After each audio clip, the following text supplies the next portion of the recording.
Okay, so this is my July 2025 wrap up. I had a pretty good reading month, I would say, overall. I consumed a lot of content, not just reading though. Like, I did a lot of gaming too, apparently, and a lot of watching of stuff. Well, let's just get started. So I did the rankings now, and they're game-based rankings, because I'm in my gamer girl era right now. So these rankings are my personal opinion. So, like, if you're like, because there's one I know is gonna be a controversy, I don't want to fucking hear it. These are my personal opinions, so shut up. But so for S tier, we have The Sims 3 Pets. This is peak gaming. You didn't get better than The Sims 3 Pets. The Sims 3 Pets is the best Sims 3 expansion pack, and The Sims 3 is the best video game ever made. Fight me on that. Then we have Resident Evil Village. Still a really good game, still really loved it, still really enjoyed it, but it's no Sims 3 Pets. Let's just be real with ourselves. Like, Resident Evil Village is a great game. I love Resident Evil Village. I love Sims 3 Pets more.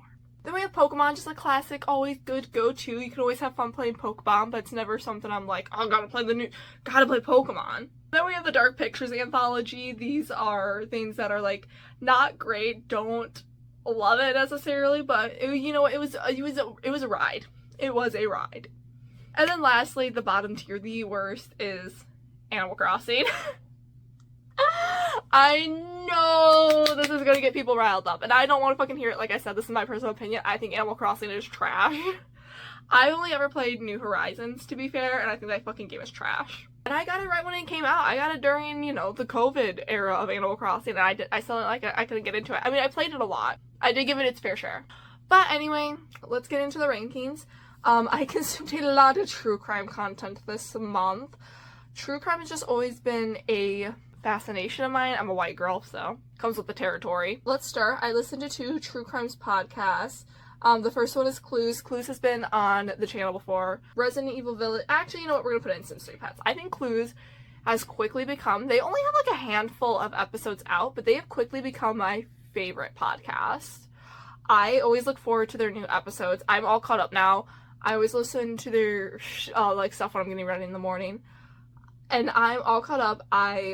It's so good. I'm so excited for every new episode. And they are starting to cover like lesser known cases too, which I really appreciate. But even for like high profile cases, like for instance, they did the Casey Anthony case, they did the Gilgo Beach case. They are adding in a lot of stuff that like I'm not seeing on anywhere else. Even if they are covering a big case, you're still learning something new.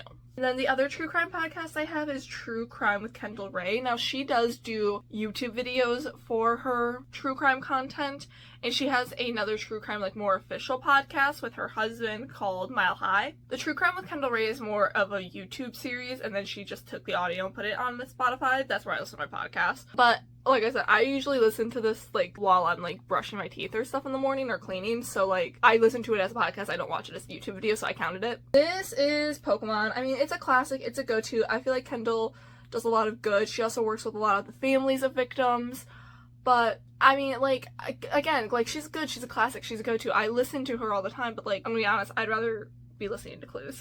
Let's just knock out all the true crime stuff right now. I watched this Peacock documentary on the Idaho student murders. This one I'm going to put in Dark Pictures anthology, just because I don't exactly know how I feel about it. I mean, it did paint a clear picture of, they thought, like, the guy who got convicted did it, and stuff like that, but, like, it was also kind of trying to explain his background and his history, which I think is important. But I don't know, I think it was trying to make him sound sympathetic at sometimes. But then they would go and, like, be like, no, he was a danger to society way before this. I don't know. I honestly don't know how I feel about it. We have another Peacock movie documentary, and it's called Amber, the Girl Behind the Alert.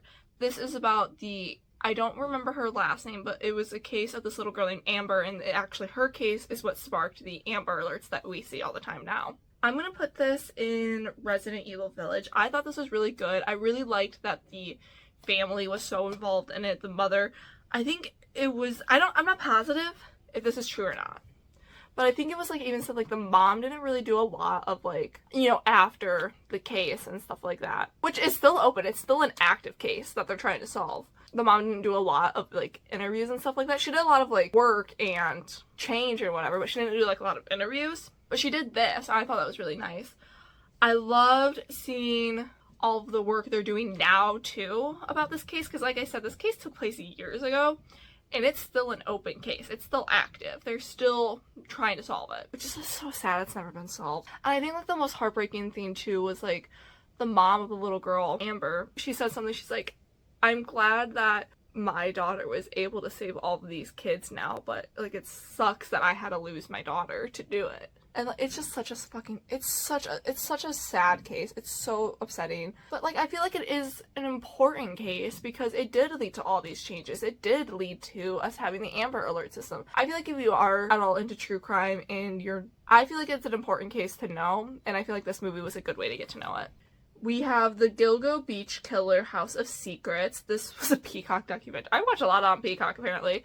This was a Peacock documentary about the Gilgo Beach Killer case, which I don't know if it was recently, like, if he was recently convicted or not. I'm gonna be honest, I don't remember too much about it. All I remember is I didn't really like it that much. It's gonna go in Dark Pictures anthology. It wasn't my favorite. Again, at some points it was like, I don't remember what his name, like Rex, I think is the man who was convicted. His family did get involved in this, and obviously they're going to defend him because they think he's innocent. There were some parts of it just didn't make me feel comfortable. Then we have Amy Bradley is missing. This is about an infamous missing persons case that is still open, and it's about Amy Bradley who went missing on a cruise ship, and this is actually one of the first cases I've ever heard. I actually heard it from Kendall Ray, oddly enough. Netflix did a 3-part documentary series about her case, and it is so fascinating. And the thing is, I think we know what happened to Amy Bradley, but like we can't do anything, if that makes sense. And that's kind of the way this documentary series is leaning. It's like, we know kind of what happened. This is also gonna go, actually, you know what, this is gonna go Resident Evil Village. I really liked it, and I learned a lot of new stuff about this case. Like I said, this was one of the first true crime cases I ever heard about, so I felt like I knew a lot about it. But like, this one just revealed so much more. I highly recommend, like, never, if you are like, oh, I know this case, if you like see a YouTuber do a case or like a podcast do a case and you're like, I know this case, or even like a documentary like this, I recommend just giving it a watch anyway. You can always learn more and get some more information and even change your mind on some stuff. I have changed my mind on a couple of cases. I have one more podcast I listen to. This is the Trash Taste podcast. This is like 3 guys and they just talk about whatever they want, basically. It's usually like something like anime, fandom, video game related. I really only listen to their video game podcast episodes. This is Pokemon. I have a great time. I like it. It's never a podcast like at the forefront of my mind. I really only listen to it when I'm like, I don't want to listen to a true crime podcast anymore. I listened to a couple albums this month. I listened to Princess of Power again by Marina because I'm trying to memorize all the words because I am actually going to go see her in concert.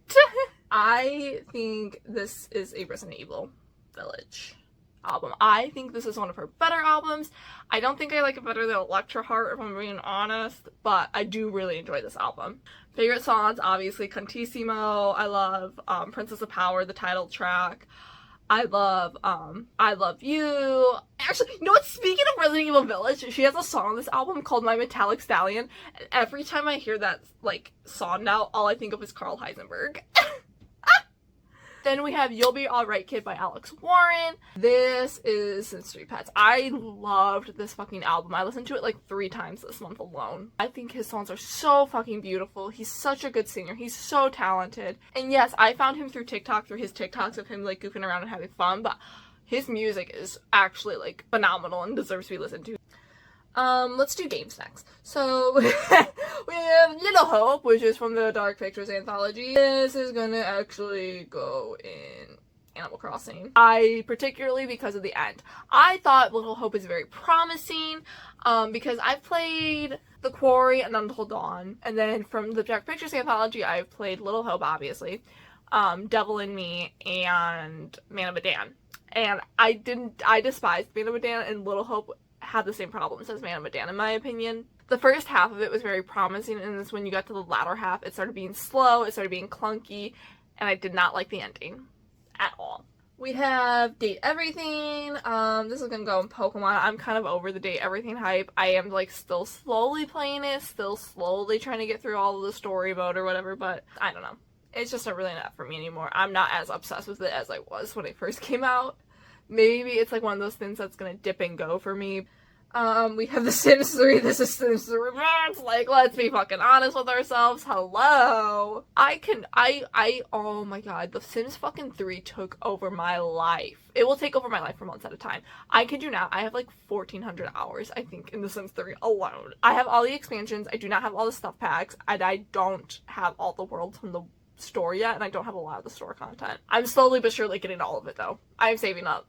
We have Dead by Daylight. This is I don't know where to put this because this is like one of my favorite games, but also this game makes me hate myself. We'll put it in Resident Evil Village because I played Dead by Daylight more than any other game on this list except for The Sims 3. And like I said, I love this game. This is probably one of my favorite games. I've spent so much time playing this game. I fucking hate myself when I play this game. I fucking hate it. Makes me hate myself, and it makes me hate my life, and it makes me hate everything that's ever been happened. Then we have Smite 2. I played this because I used to play Smite 1 back in the day, and I saw 2 was out, and it's been a while since I played Smite, so I decided to pick up Smite 2, and, like, I'm not a huge MOBA fan. Like, Smite was kind of the only exception, and even then I didn't really like it that much. This is gonna go in Dark Pictures Anthology. I only really played 1 or 2 rounds. I might try to get back into it. And what pissed me off is my main in Smite was Neath, and I spent, like, good money that I, like, logged in every day to save up to get Neath a sexy nurse's outfit, and she doesn't fucking have it in Smite 2.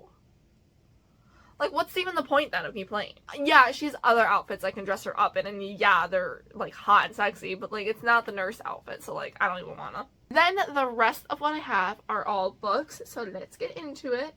I have Grim and Barrett by Juliet Cross. This is the last book in the Stay a Spell series. I did a whole video talking about my opinions on all the Stay a Spell books. That's probably going to come out after this. This one was Dark Pictures Anthology. This one was just not my favorite in the series. I didn't really like it that much. I kind of thought it was slow, and, like, the romance in it kind of built up really fast. Kind of just so we could focus on the B plot more. So yeah, just not my favorite. I have Twisted Loyalties by Cora Riley. I'm doing, like, a huge Cora Riley reading vlog style video. Still slowly but surely working on that because, like I said, I burnt myself out because I read, like, all the books leading up to Twisted Loyalties in a month. So now I'm, like, just slowly but surely making my way through all of them. But Twisted Loyalties I did read this month. This is Animal Crossing. I just don't... It's just not my favorite of Cora Riley's books, and in my opinion, I really just don't like it. Fabiano is not really there. This book very much, even though it is the first book in the Kimura Chronicles, it is very much setting up the actual Kimura Chronicles. And Leona and Fabiano's romance just happens to be there. Most of what happens in this book is to set up fucking Rainbow Falcone, who I thought was still a little bitch in this book. I did not like him. I remember even reading him for the first time because Rainbow is supposed to be this, like, scary, like, you don't mess with Rainbow Falcone. And even reading it for the first time, I'm like, he's kind of a little bitch. And he is. He is not my favorite. I'm sure if I were to meet Rainbow Falcone, like, in real life, in person, I would be terrified of him. But, like, reading about him, I was not scared of him. I was like, okay. I have Sinister Spiders of Saginaw. This is a Michigan Chiller book. I've had, like, a couple of these that I've been reading. I'm slowly but surely making my way through this series too. They're fun, quick reads. They're only like 100 pages each. They're kids' books, so I can read one in like a day. This is gonna go in Pokemon. Like, it's fun. They're nice. They're a good time, but they're nothing spectacular in my opinion. I have the New Teen Titans Archived Volume 4. This is art by George Perez and written by Marv Wolfman, I believe. It's George Perez and Marv Wolfman, but I can't remember who wrote and who did art. My uncle gave me these, like, the first 4 archive volumes. I don't know what issues those go up to, but he gave me the first 4 archive volumes as a gift because he really likes the Teen Titans. And the first couple of volumes, I was not into it, but the last couple of volumes, I really liked it. It used to be a Dark Pictures Anthology, and it moved up to Resident Evil Village, so good for the new Teen Titans. I have Kiss the Villain by Rena Kent. I have read a couple of the Legacy of Gods books. I read God of Malice, God of Pain, God of Fury, and God of Wrath in that order. Notice how it's been jumping around. And I have a mixed love-hate with Rena Kent. I didn't really like God of Malice. I loved God of Pain. God of Fury I liked. And I fucking hated God of Wrath. So I've been very hesitant to finish the Legacy of God series or read any of her other books, but I did try Kiss the Villain because even people who didn't like Kiss the Villain said it is very different from the Legacy of God series, and I wanted to understand Rena Kent like everyone else understands Rena Kent. I want to be a girly. So I tried Kiss the Villain, and I was like, if this one doesn't work out, I'm probably gonna stop Rena Kent. So Kiss the Villain was Sympathy Pets. I fucking loved this book. This is right now my favorite book of the year. I could not put this book down. It was so good. But there was like a point, the first like 100 pages, I was like, I might need to put this book down because I am a tried and true dark romance girly. This book was almost too much for me. I almost had to put this book down because I was like, okay, we need to, like, everyone's just settle down for 10 seconds. Oh, but it was so good. Like, if you just push through, I loved it so much. I think about this book all the time. Ugh. Then we have a book, I would like to know, we have a book that my coworker from work recommended to me. It is called Railed by the Easter Bunny. I don't remember the author's name. We know what this book is doing. This is, I hate to say it's Resident Evil Village. I thought this book was so fucking funny and fun, and I kind of want to read the rest of the series because she has a longer one with the Easter Bunny because this book was only like 150 pages. So she has a book that's longer that still follows the Easter Bunny, but then she also has like Krampus, a leprechaun, the Tooth Fairy. Hello, I want to read them all. I want to read them all. This is exactly how I feel about like the girl who wrote like the Shrek parody book. We all know what it is. We all know what it is. I want to read it. The last book I have is Corvex Challenges by Ruby Dixon. This is the newest book on the Ice Planet series. It is the Ice Planet Clone series. For a while, especially the Ice Planet Clone books, I just have not been enjoying. I think Ice Planet Barbarians, those books are peak. Those are obviously literary masterpieces, Ice Planet Barbarians. Then when you get to the Ice Home series, and like some of those books are really good. So those books are really either hit or miss with me. And then the Ice Planet Clone books have just not been hitting for me. I haven't liked any of them. This is the fourth one, and this one was the first one where I'm like, it is a Resident Evil Village. I really liked it. I think it was maybe because like we weren't among the tribe. Like the tribe has gotten so big now on the Ice Planet that like I'm like, everyone, like, can we have room? Can we have space? Because like the first series, like it was only those people that landed, but now we have like generations on generations of people. There's like too many people. There's too many people all around all the time, and I'm not a people person, so like reading about people being around all the time, I don't like it. But this one didn't have all the people, so I liked it. What is my problem? What is wrong with me? Am I okay? I never know how to end videos. I suck at ending videos, so like bye, see you later.